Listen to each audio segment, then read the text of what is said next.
here I'm going to look at an auction lot, a 2998-1 from a company called Loupe This, which I believe is in the United States. They use US dollars as their currency. And we're going to look at this because it's very unusual to find a 2998-1 with this strong brown caramel dial. Rather annoying, this presentation. It cycles through these photographs on the web page. It's not static, and the only way to get it static is to click on them and to bring up the photo list. And here we have this apparently beautiful brown dial. I'm only saying apparently because we're going to go through the process of examining this watch, and I'm going to point out the things that you as a buyer should be looking at. I'm going to try and withhold my opinions. Rather, I'm going to present to you or point you towards the things you should be examining before making your valuation. The first thing I do with any watch, of course, is make sure that it is correctly appointed, and so with the 2998-1 we're going to look for the dial, and the dial here is indeed correct. The applied metal logo, the 2 lines of text with the round omega, the short indices on the subdial, the Swiss made with no T marks, and the lack of any step. I would expect this dial to be radium, and I would also not want to buy the watch without running a Geiger test on it. In fact, after I bought it, I would also be dismantling the watch to test the radiation levels of the dial, of the inside of the case, and of the hands separately to see if there's any deviation there. Sometimes dealers will put a dab of radium in the back of the dial to make it all pop out. So the dial is correct. The bezel is a base 1000, very rare, very valuable, and this one looks like a very nice one, albeit with a few marks and a dent here. Reassuringly decayed, this bezel, because the counterfeits obviously look new. And the one thing I would say is that these base 1000s, the originals, the black paint on them is sometimes very difficult to photograph, difficult and sometimes shiny. Sometimes in real life you don't see the lettering so clearly because of the reflections on the bezel. I think this bezel, I don't know what it looks like in real life, but sometimes you might be disappointed in the different lights of this bezel because this photograph is so heavily post-processed. The other thing to comment on is that we've got these massive black shadows on the dial. It's very hard to judge it. If we go to the next photo, we see that the color appears to be lighter in the bottom than the top. Case is a straight lug case, and the pushers look service, the crown looks service, and the bracelet we'll look at later. That's a 7077. And so we can be satisfied that the watch is correctly appointed. Those hands are correct because they have a transverse curve, and the slots are slightly curved at the end, and I'm sure that dirty green color in the middle is some radium lume. This hand is probably replaced, and these two may be original, and this may be original, but they're looking very clean and very white, possibly painted at some point in the watch's life. Don't really mind about that. As far as I'm concerned, this watch is so far correct. But what about the quality? So now we start to look at the quality, and by quality I mean look at the body color of the dial, the paint, the surface paint of the dial.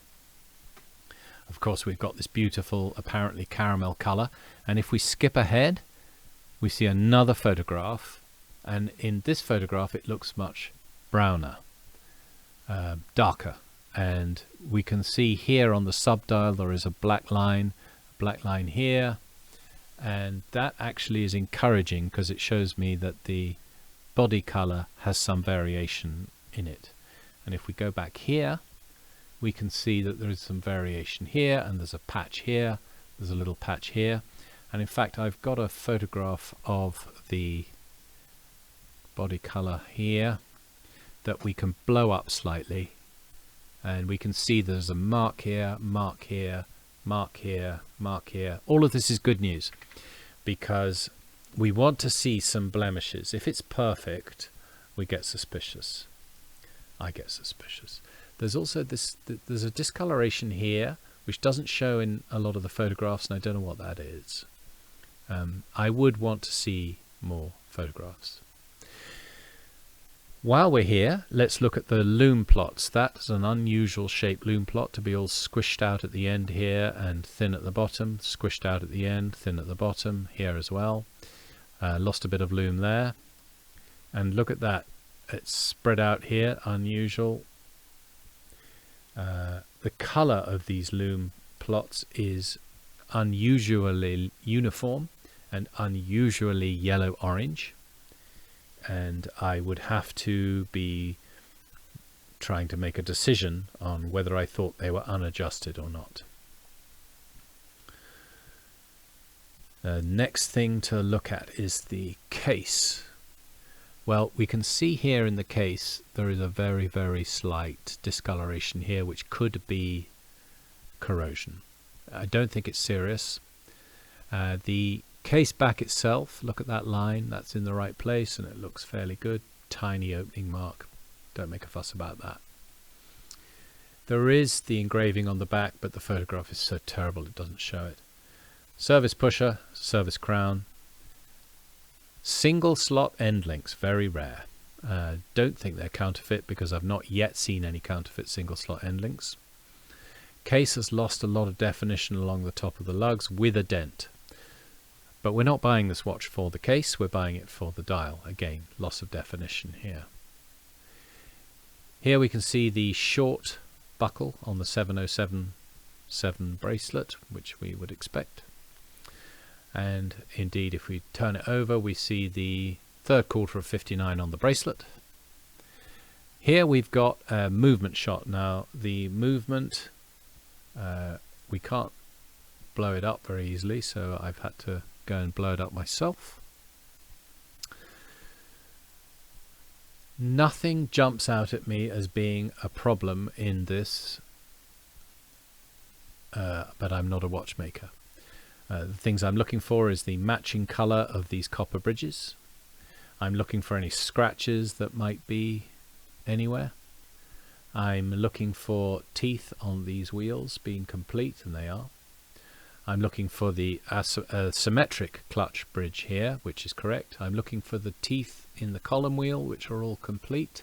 And I'm looking for the cleanliness of this white parts here, and they're pretty good. I mean, the movement in this is pretty good. Finally, we are presented with an extract, and this is worth talking about because it's dated 2008, and I don't trust any Omega extract that is older than 2000. And well, the cutoff date is 2011. If it has these sort of official timekeepers rings at the top and everything, I don't take these extracts as gospel. Now, back in 2008, the extract was quite unusual because, look, it mentions that the luminous hour markers and luminous hands are radium. They don't do that anymore. It also states that the bracelet was leather, so the bracelet perhaps has been added. No big deal. They often are. And so the first thing to do is to get a new extract. It's potentially a beautiful example of a tropical dial 2998-1, which is an extremely rare item. So in summary, the things that you would need to check if you're going to be a buyer of this watch are: is the luminous plots adjusted? Are the luminous plots adjusted? And if so, how much of a difference would that make to your bid? Second thing to look at is the corrosion on the case serious, or can you ignore it? I think you can ignore it. But the most important thing, and this is crucial, and to do that you're going to need extra photographs or to go to see it, is when you hold the watch in different lights, is that brown color attractive, even, and well presented? Brown dials are all about how nice it is in hand. It's got to be something that when you look at it, you go, "Oh, that's really nice." And you very, very rarely can make that judgment based solely on internet photographs. It's extremely difficult. I have bought a lot of brown dials on the internet, and by the time I get them home, they look different, and some have looked better and some have looked worse. But the best purchases I have ever made of brown dials, I have seen the dial first. That's all I'll say. So there you go. That's a summary of what I would be looking at if I was going to be buying this watch. It's at first sight a very attractive watch. I think the company is probably fine, and I think if you want to buy it, think about the things I've said and try and see it